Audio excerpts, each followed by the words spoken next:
What's up, guys? Welcome back to the channel. Once again, thank you so much for attending. It means the absolute world. I'm almost at 900. I know it's such a small number, but for me, it means so much. I'm sorry for the last video if I wasn't in focus. My lens was on manual, but today I fixed it. Today, we'll be talking about how realistic is it to date long distance. Obviously, this is dependent upon your life circumstances, as if you are 20 versus if you're 40, if you're married, or you just got in a relationship pretty early on. Honestly, I'll be speaking from a younger perspective. I think it's entirely possible if there's an end date in mind.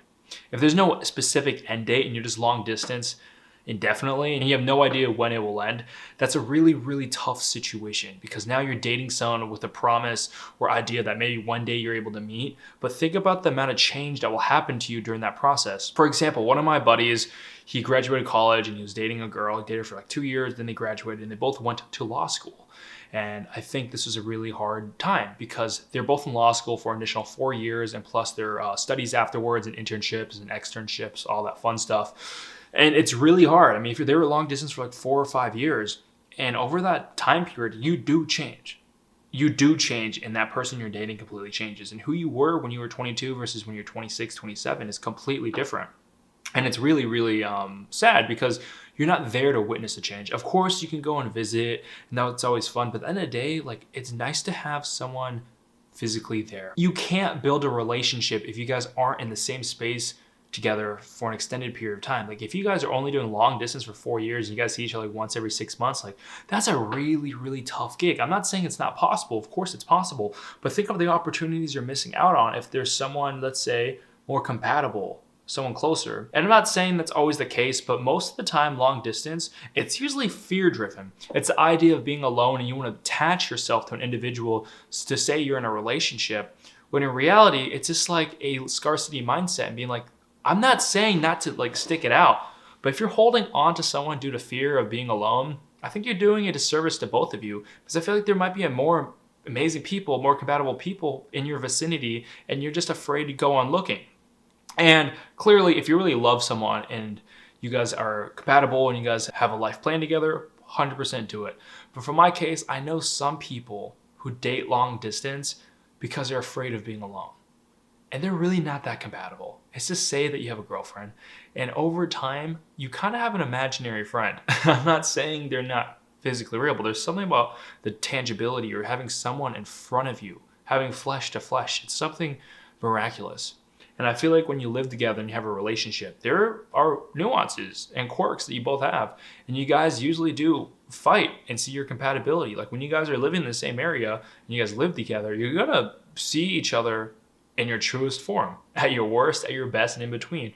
But when you're long distance over the phone, you can kind of hide some things, right? Sad to say, my buddy, he actually ended up breaking up with his girlfriend. 5 years of long distance, you just change, right? Think about it. At the end of the day, you just want someone there to support you. And I did wish him the best, but it's just sad, right? Also have some people who've done long distance for like a year or two and they're fucking killing it. So really just dependent. I think having an end date in mind is the most important thing. It's like, look, a personal experience. So my girlfriend is gone for 3 months, right? She's on her medical rotations in Norfolk, Virginia, which is 4 hours away from me in Chevy Chase, Maryland. But there's an end date. It's only 3 months apart and she's only 2 hours away. So I can just go and fly and see her. And you know, it's perfect. I see her every 2 weeks and that's okay. But if she was long distance for like a year or two, man, that would really, really change some things because like that is a really hard compromise for me. I feel like I need someone around to really build a relationship.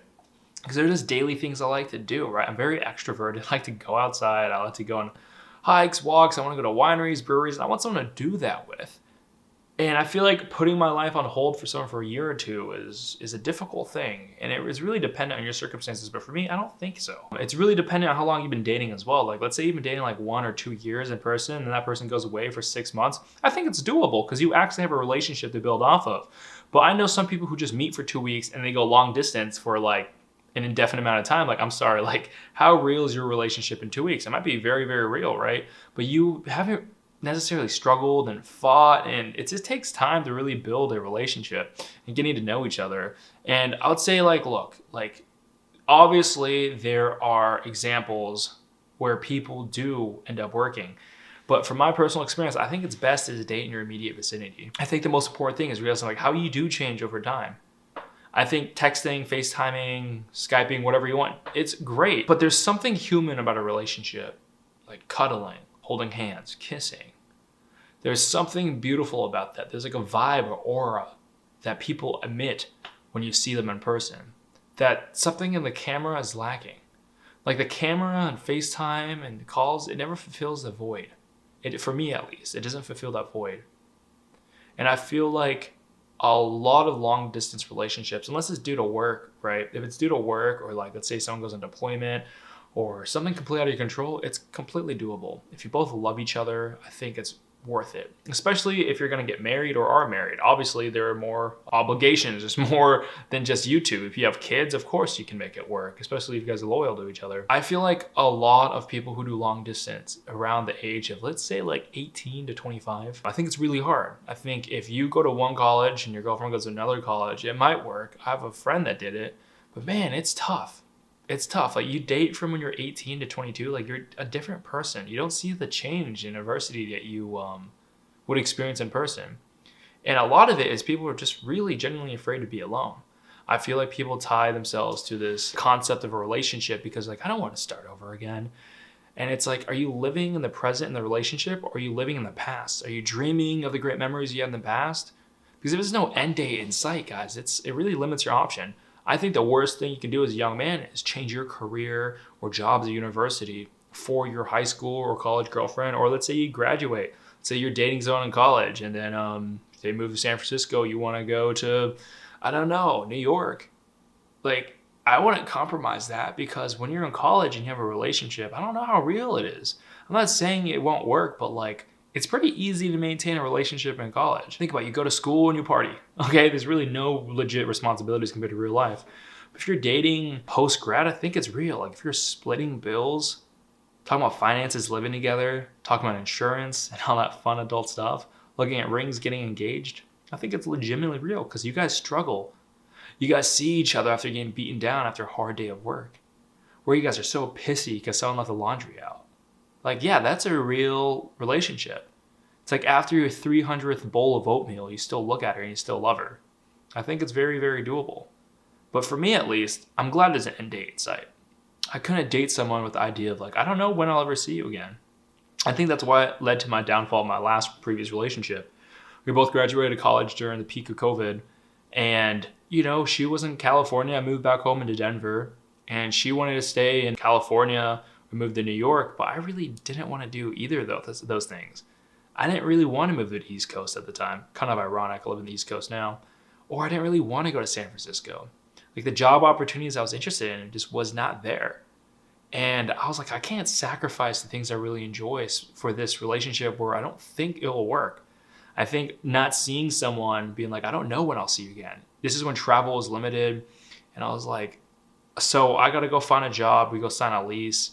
We only dated in college, and we haven't had real adversity. It was doomed to fail. So I'm really happy I followed my gut, because then I met Hadley, and it's like phenomenal. So I think the idea of dating long distance is very possible if there's an end date in sight. I think 3-6 months, the max is a year. But man, this can be a hard year, because I look back to who I was a year ago, and I'm not the same. Like, I am not the same. I have grown tremendously, and I think there's something great about witnessing the change. Because what the worst thing that could happen is, let's say you guys date 1 year and you guys finally are in the same city again. Is that person the same person you fell in love with? I think that'd be the worst thing, is waiting a whole year and you guys are finally together now and you're like, I don't love you. Like, you're so different. You're not the person I fell in love with. And you weren't there to witness the change. That would do you a great disservice, because now you wasted your time when you could have just found someone in your immediate vicinity that was more compatible and was there. I think the effort it takes to maintain and build a relationship over long distance is tremendous.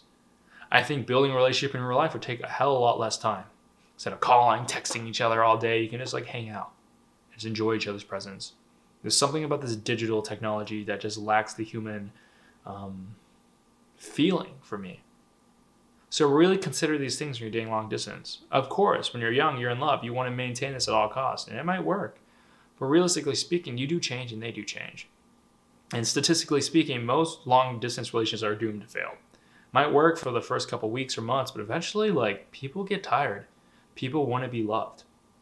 And if you guys don't have a mission you both share and have a commitment to each other, it's not going to work. But if you guys have a detailed plan of where you want to end up, how you guys want to get engaged, married, or how you want to live, how you guys want to split finances, you guys have this all planned out, and you guys are like, this is what's going to happen. Next couple months might suck, but I will see you. And you're willing to change, or she is willing to change, like say she's willing to live in a specific area with me, it'll work. But you have to really decide on the type of life you want. Like if you want to have kids, you grow up in this area, because I feel like once you settle in a city as an adult, things change a lot.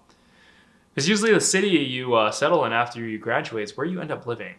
Because you start working, you get in the groove, and you like leave your company for another company in the same area, but you start ending up in the same area, right? I think there's something beautiful about that, but I want to cut out all your options. But if they're really mature, you guys have that in-depth conversation and be like, hey, this is the type of lifestyle I want. Here's how long I'll be gone from you, but I promise you when we get back, we'll continue. And it's not that long. Might as well do it. But either way, the call's up to you. This life is short. Sometimes you have to make a mistake to see what really happens. If you want to book a consultation with me, please email me at bedroomtalksconsult@gmail.com. If you want to follow me on Instagram, see what I'm up to, follow me at m.deep20. Everything in the description below. Consultations are filling out very fast, and I charge a very affordable fee. So please email me. As always, I wish you the best. Namaste.